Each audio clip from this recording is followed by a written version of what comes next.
Guys, நிறைய படங்கள் வந்து நல்ல கதை, அதாவது சூப்பரான ஒரு ஸ்டோரியை பேஸ் பண்ணியாக இருக்கும், அதனால் பெரிய ஹிட் ஆகிருக்கு. அப்புறம் சில படங்கள் வந்து நல்ல கான்செப்ட் ஓரியன்ட், அந்த ஜானருக்கு ஏற்ற ஒரு கான்செப்ட், ஒரு த்ரில்லருக்கான ஒரு ரியல் லைஃப் இன்சிடென்ட் பேஸ் பண்ண படமாக இருக்கும், அதனால் பெரிய ஹிட் ஆகிருக்கு. சில படம் வந்து நல்ல டைரக்ஷனால் ஹிட் ஆகிருக்கு. ஏன் மியூசிக் பேஸ் பண்ணி கூட நிறைய படங்கள் ஹிட் ஆகிருக்கு. பட் ஸ்க்ரீன் ப்ரெசன்ஸ், அந்த ஸ்டைல், ஸ்வாக், டைலாக் டெலிவரி, அதை பேஸ் பண்ணி ஒரு படம் அவ்வளோ பாசிட்டிவான ரெஸ்பான்ஸ் கொண்டு போயிருக்குன்னா அதுக்கு ஒரு பர்ஃபெக்ட் எக்ஸாம்பிள் வந்து நம்ம பவர் ஸ்டார் பவன் கல்யாண் நடித்து செப்டம்பர் 25 அன்னைக்கு ரிலீஸ் ஆகிருக்கிற தே கால் ஹிம் ஓஜி அப்படின்ற படத்தை நம்ம கண்டிப்பாக சொல்லலாம். ஸோ இந்த படத்துடைய கான்செப்ட் என்னென்னு பார்த்தீங்கன்னா, நம்ம நிறைய படங்களில் பார்த்த மாதிரி பாம்பே பேஸ் பண்ண ஒரு கேங்ஸ்டர் ட்ராமா. ஒரு காலத்தில் ஓஜியாக இருந்திருப்பார் பவன் கல்யாண், அதாவது ஒரிஜினல் கேங்ஸ்டர். ஸோ அவர் வந்து ஃபேமிலியில் ஒரு ட்ராஜிக் இன்சிடென்ட்னால கொஞ்ச நாள் தலைமறைவாக இருக்கிற மாதிரி இருக்கும். பட் அதுக்கப்புறம் வந்து அவருக்கு க்ளோஸான ஆளுங்களுக்கு பிரச்சனைகள் வரும்போது அவர் எப்படி திரும்பியும் கேங்ஸ்டராக வராரு, ஆப்போசிட் பார்ட்டிஸ், அதாவது வில்லன், அவங்களெல்லாம் வந்து எப்படி கையாளுறாரு, எப்படி அழிக்கிறாருன்றது தான் இந்த படத்துடைய கான்செப்ட். ஸோ இதில் வந்து கதையாக பார்த்திங்கன்னா ரொம்ப புதுசான, ரொம்ப இன்னோவேட்டிவான, நிறையா ட்விஸ்ட் அண்ட் டர்ன் இருக்கிற மாதிரி ஒரு கதை இல்லை, நார்மல் ஸ்டோரி. பட் இந்த படத்தில் என்ன ரொம்ப ஸ்பெஷலான விஷயம்னா, இந்த படம் வந்து எடுத்த விதம், அதாவது மேக்கிங் தான் வந்து இந்த படத்துடைய மெயின் பில்லர். நம்ம நிறைய படங்கள் பார்த்துருக்கோம், ஹீரோக்கு நிறைய பில்டப் இருக்கும், நிறைய பவர்ஃபுல்லான டைலாக் டெலிவரி, ஸோ அதெல்லாம் இருக்கும், 2-3 மாஸ் சீன் இருக்கும். இந்த படமே வந்து full and full build-up, mass. So அது ஒர்க் அவுட் ஆகிருக்கிறதுனால தான் இது வரைக்கும் நல்ல பாசிட்டிவ் ரெஸ்பான்ஸ், எல்லா இடத்துலையும் கலெக்ஷன் பிச்சுட்டு போகுதுன்ட்டு நம்ம பார்த்துட்ருக்கோம். ஸோ அப்படி என்ன இந்த படத்தில் நல்லா ஒர்க் அவுட் ஆகிருக்கு, இன்னும் என்ன பெட்டராக பண்ணியிருக்கலாம் அப்படின்னு சொல்லிட்டு இந்த ரிவ்யூவில் நம்ம டீட்டெயிலாக பார்க்கலாம். அதுக்கு முன்னாடி சேனலை சப்ஸ்கிரைப் பண்ணாதான் சப்ஸ்கிரைப் பண்ணுங்கள். இந்த வீடியோ பிடிச்சிருந்தால் உங்கள் ஃப்ரெண்ட்ஸ் அண்ட் ஃபேமிலிக்கு ஷேர் பண்ணுங்கள்.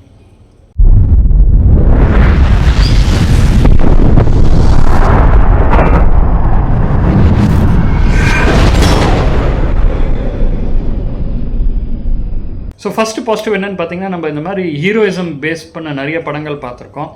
நிறைய பில்டப் சீன்ஸ் இருக்கும், டைலாக் டெலிவரி இருக்கும். அவர் யார் தெரியுமா, அவனுக்கு தெரியாது, அவர் வந்தால் இப்படி பண்ணுவார், அப்படி பண்ணுவார்ன்ற மாதிரிலாம் நிறைய படங்கள் பார்த்துருக்கோம்.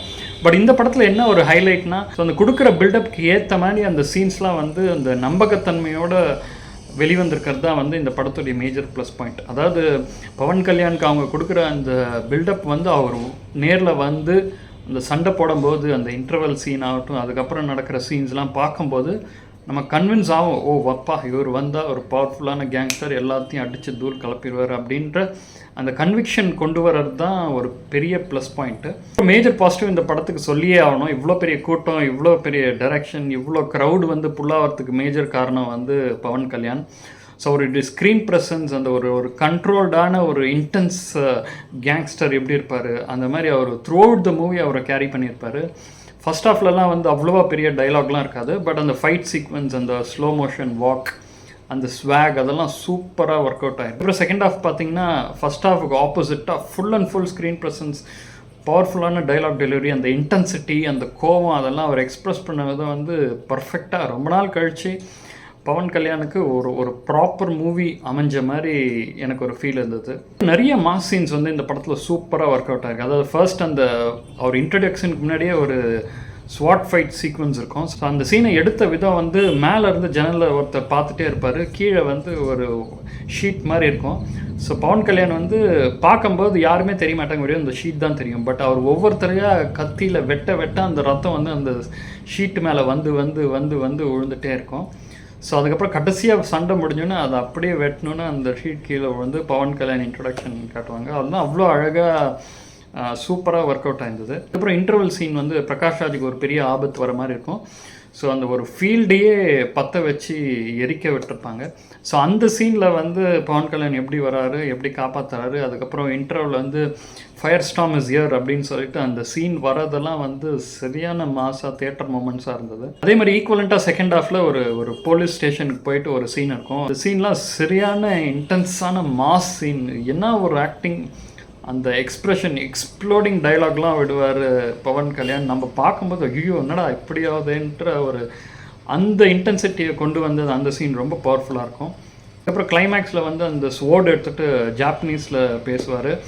அந்த சீன், அவர் பொண்ணை தேடி போகிற சீன், அதெல்லாம் வந்து சரியாக ஒர்க் அவுட் ஆகிருக்கு. சரியான மாஸ் மூமெண்ட்ஸாக நிறைய சீன்ஸ் இந்த படத்தில் அமைஞ்சிருக்கு. அப்புறம் மெயின் அட்வான்டேஜ் இந்த படத்தில் என்னென்னு பார்த்தீங்கன்னா பேக்ரவுண்ட் மியூசிக். தமன் வந்து ஏதாவது ஸ்டார்டிங் ஒரு 20 மினிட்ஸில் வந்து இப்போ கொஞ்சம் மைல்டான டோனாக இருக்கும் மியூசிக், ரொம்ப எக்ஸ்ப்ளோடிங்காக இருக்காது, அப்படியே கொஞ்சம் ஸ்டேஜ் செட் பண்ணுற மாதிரி ஒரு கொஞ்சம் காமான மியூசிக். அதுக்கப்புறம் ஒவ்வொரு மாஸ் சீன்லேயும் அந்த பேக்ரவுண்ட் மியூசிக், அந்த ஓஜஸ் கம்பீரான்ற அவருடைய பேருக்கு அந்த பேக்ரவுண்ட் சாங்லாம் வந்து அவ்வளோ பர்ஃபெக்டாக இருந்தது.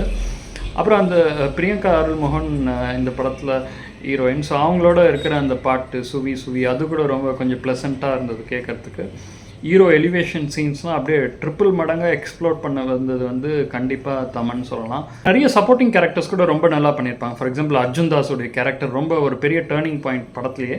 ஸோ அவருடைய கேரக்டர் பர்ஃபெக்டாக பண்ணியிருப்பார். அந்த ஒரு பாதிக்கப்பட்ட ஒரு பையன் மாதிரி அவர் கொடுத்த எக்ஸ்பிரஷன் அதெல்லாம் சூப்பராக இருக்கும். அதே மாதிரி பிரகாஷ் ராஜ், அஷ்யா ரெட்டி, பிரியங்கா அருள்மோகன் கூட கொஞ்சம் ப்ரீஃப் டைம் வந்தாலும் அந்த ஸ்க்ரீன் ப்ரெசன்ஸில் வந்து அவ்வளோ அழகாக பார்த்துருப்பாங்க. அதே மாதிரி ஹரிஷ் உத்தமன், அவருக்கு ஒரு சப்போர்ட்டிங் ரோல், பட் அவ்வளோ நல்லா பண்ணியிருப்பாங்க. இன்னும் என்ன பெட்டராக பண்ணியிருக்கலாம் அப்படின்னு பார்த்தீங்கன்னா, அந்த படம் வந்து எல்லோரும் போய் பார்க்குறதே வந்து பவர் ஸ்டார் பவன் கல்யாணுக்காக மட்டும்தான். பட் ஃபஸ்ட் ஹாஃபில் ஒரு ஆல்மோஸ்ட் 15 to 20 மினிட்ஸ் அவர் வரவே மாட்டார். அப்படியே அந்த பேக்ரவுண்ட் ஸ்டோரிலாம் நடந்துகிட்ருக்கும். என்னடா ஃபஸ்ட் ஹாஃபில் அவ்வளோவா நம்ம பவன் கல்யாணம் பார்க்கவே முடியலன்ற ஒரு ஃபீல் இருக்கும்.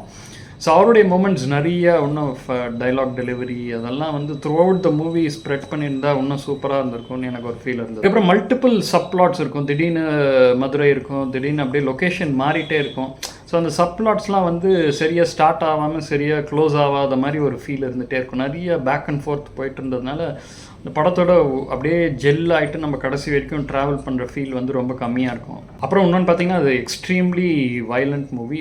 தெரில எத்தனை பேர் இந்த படத்தில் சாவடிக்கிற மாதிரி காமிச்சிருப்பாங்கன்னு ஒரு கவுண்டே இல்லை. ஒவ்வொரு சீன்லேயும் அட்லீஸ்ட் மினிமம் ஒரு 50-60 பேரை வெட்டுறது, குத்துறது, blood bath throughout the movie. எப்போ பார்த்தாலும் ரத்தம் தெரிச்சிட்டே இருக்கும்.